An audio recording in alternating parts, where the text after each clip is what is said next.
நாதஸ் media நேயர்களுக்கு வணக்கம். இன்னைக்கு நம்ம பேச போற டாபிக் சைல்ட்ஹுட் ஒபிசிட்டி, அதாவது குழந்தைகளுக்கு ஏற்படக்கூடிய உடல் பருமன். நம்ம இந்தியா சைல்ட்ஹுட் ஒபிசிட்டில 2வது இடத்துல இருக்குது. அதாவது சுமார் 1.5 கோடி குழந்தைகள் இந்த சைல்ட்ஹுட் ஒபிசிட்டி பிரச்சனையினால கஷ்டப்பட்டுக்கிட்டு இருக்காங்க. 2030ல இந்த பிரச்சனை அப்படியே டபுள் ஆகும் அப்படின்னு வேர்ல்ட் ஹெல்த் ஆர்கனைசேஷன் தெரிவிச்சிருக்கு. உடல் பருமன் அப்படின்னு சொல்லும் போதே இதை ஒரு நோயா தான் நம்ம கன்சிடர் பண்ணணும். பாட்டிய பொறுத்த வரைக்கும் குழந்தை கொழு கொழுன்னு இருக்கு அப்படின்னா குழந்தை நல்லா தான் இருக்கு அப்படின்னு சொல்லுவாங்க. ஆனா குழந்தையில ஏற்படக்கூடிய இந்த உடல் பருமன் சயின்டிஃபிக்கலா பார்க்கும்போது இது அவங்க வாழ்க்கையில பல எஃபெக்ட்ஸை கொடுக்குது. இந்த சைல்ட்ஹுட் ஒபிசிட்டியை early onset of adult disease அப்படின்னு சொல்றோம். குழந்தையில உடல் பருமன் இருந்தா அவங்க பெரியவங்க ஆனவுடனே பல நோய்கள் ஏற்படுறதுக்கு இது ஒரு காரணமா அமையுது. அதனால தான் இந்த சைல்ட்ஹுட் ஒபிசிட்டியை பத்தி நம்ம பேச வேண்டி இருக்கு. சரி, இந்த சைல்ட்ஹுட் ஒபிசிட்டி ஏற்படுறதுக்கு காரணங்கள் என்ன அப்படிங்கிறத பார்க்கலாம். இந்த பிரச்சனைக்கு முக்கிய காரணம் பேரண்ட்ஸ் தான். ஏன்னா மெயின் ரீசன் உணவிலும் உடற்பயிற்சியிலும் ஏற்படுற மாற்றங்கள் தான் சைல்ட்ஹுட் ஒபிசிட்டியை ஏற்படுத்துது. முதல்ல உடற்பயிற்சின்னு எடுத்துக்கிட்டோன்னா நம்ம குழந்தைங்க இப்போ ஓடி ஆடி விளையாடுறது எல்லாமே குறைஞ்சி போயிடுச்சு. ஸ்கூல் விட்டு வந்தோடனே நம்ம படின்னு குழந்தைங்கள சொல்றோம். குழந்தை படிச்சு முடிச்சோடனே கையில மொபைல் போனை கொடுத்து நீ கேம் விளையாடுன்னு சொல்றோமே தவிர குழந்தைய நம்ம வெளியில விளையாட விடுறது கிடையாது. அடுத்தது உணவு. இப்ப இருக்க குழந்தைங்க HFSSன்னு சொல்லக்கூடிய உணவுகளை தான் அதிகம் எடுத்துக்கிறாங்க. அதாவது high fat salt and sugar foods தான் எடுத்துக்கிறாங்க. Pre packed food, ice cream, chocolates, cool drinks, carbonated drinks இந்த மாதிரியான ஐட்டம்ஸை அவங்க நிறைய சாப்பிட்றதுனால அவங்களுக்கு உடல் பருமன் ஏற்படுறதுக்கான வாய்ப்புகள் நிறைய இருக்கு. அடுத்து அவங்களுடைய ஸ்க்ரீன் டைம். இப்போ இருக்கிற குழந்தைகள் டிவி, மொபைல் ஃபோன், ஐபேட் மற்ற எலக்ட்ரானிக் கேஜெட்ஸில் தான் டைமை அதிகமாக ஸ்பெண்ட் பண்ணுறாங்க. இந்த எலக்ட்ரானிக் கேஜெட்ஸில் டைம் ஸ்பெண்ட் பண்ணுறதுனால 2 பாதிப்பு ஏற்படுது. ஒன்று, அவங்களுடைய ஃபிசிக்கல் ஆக்டிவிட்டி குறையுது. 2வது, அவங்க டிவி பார்த்துக்கிட்டே அவங்களுடைய ஸ்நாக்ஸோடைய இன்டேக் அதிகமாகுது. ஸோ அளவு தெரியாமல் அவங்க ஸ்நாக்ஸை அதிகமாக சாப்பிட்றதுனால இந்த உடல் பருமன் ஏற்படுது. டிவி பார்க்கறதுனால அட்வர்டைஸ்மெண்ட் ப்ரெஷரும் அவங்களுக்கு அதிகமாகுது.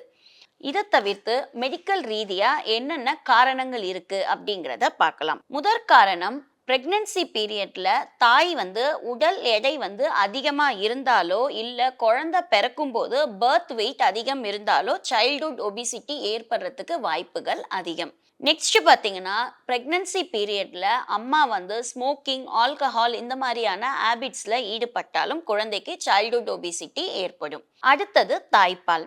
தாய்ப்பால் குழந்தைக்கு குறைஞ்சது 6 மாதம் கொடுக்கணும். சப்போஸ் 5 மாதத்துக்கு முன்னாடியே நீங்கள் குழந்தைக்கு சாலிட் ஃபுட் இன்ட்ரடியூஸ் பண்ணிட்டாலோ இல்லைனா ஆர்டிஃபிஷியல் ஃபுட் இல்லை ஃபார்முலா மில்க் இந்த மாதிரி ஏதாவது குழந்தைக்கு கொடுத்தாலோ குழந்தை சைல்ட்ஹுட் ஒபிசிட்டிக்கு ஆளாகும். அடுத்தது ஜெனிட்டிக்.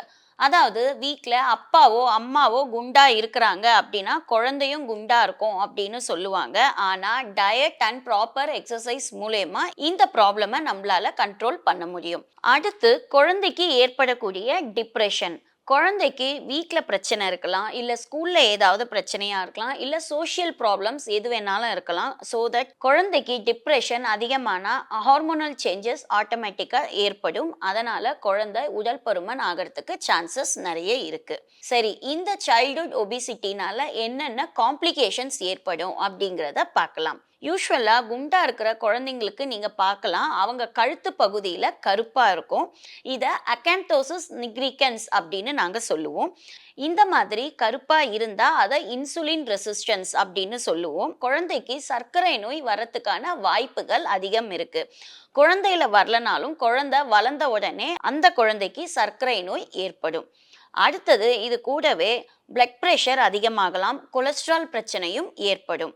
நெக்ஸ்ட், பெண் குழந்தைகளாக இருந்தால் அவங்களுக்கு பிசிஓடின்னு சொல்லக்கூடிய நீர்க்கட்டி பிரச்சனைகள் ஏற்படும். இதனால் குழந்தையின்மை ப்ராப்ளமும் ஏற்படுறதுக்கான வாய்ப்புகள் அதிகம் இருக்கு.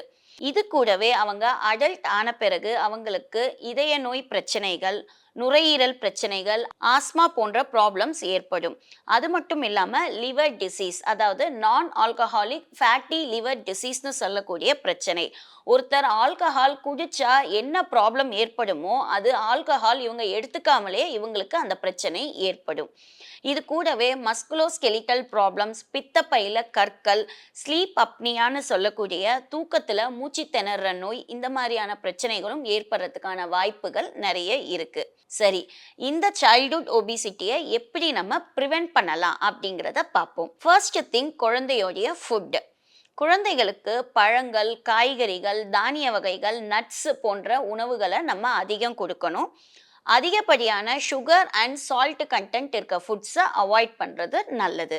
அடுத்தது ஃபிசிக்கல் ஆக்டிவிட்டி. எப்படி பெரியவங்க ஒரு நாளைக்கு அரை மணி நேரம் குறைஞ்சது ஃபிசிக்கல் ஆக்டிவிட்டியில் ஈடுபடணுமோ அதே மாதிரி குழந்தைங்க ஒரு நாளைக்கு 1 மணி நேரம் ஃபிசிக்கல் ஆக்டிவிட்டியில் ஈடுபடணும். முடிஞ்ச அளவுக்கு குழந்தைங்களை karate, dancing, swimming, gymnastics, football, athletes இந்த மாதிரியான அவுட்டோர் கேம்ஸ்க்கு அனுப்புறதுக்கு பாருங்க.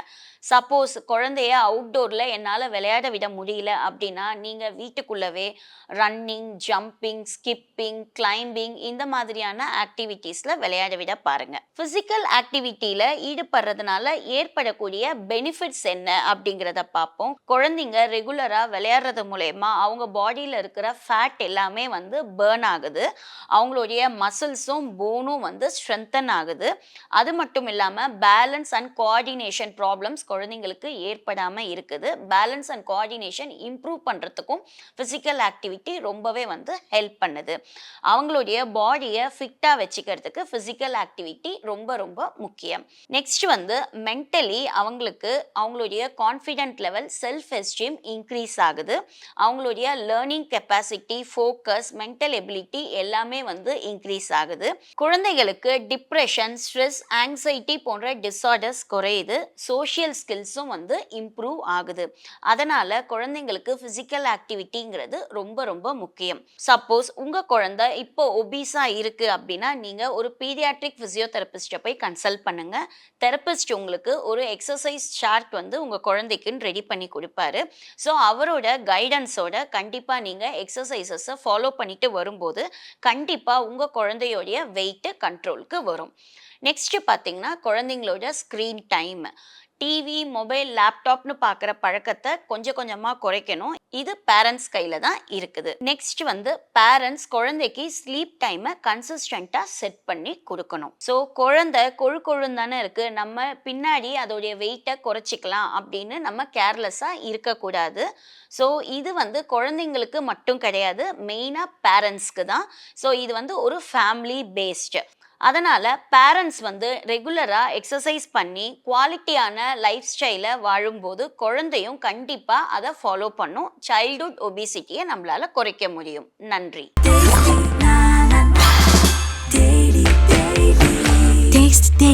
Taste the Daily.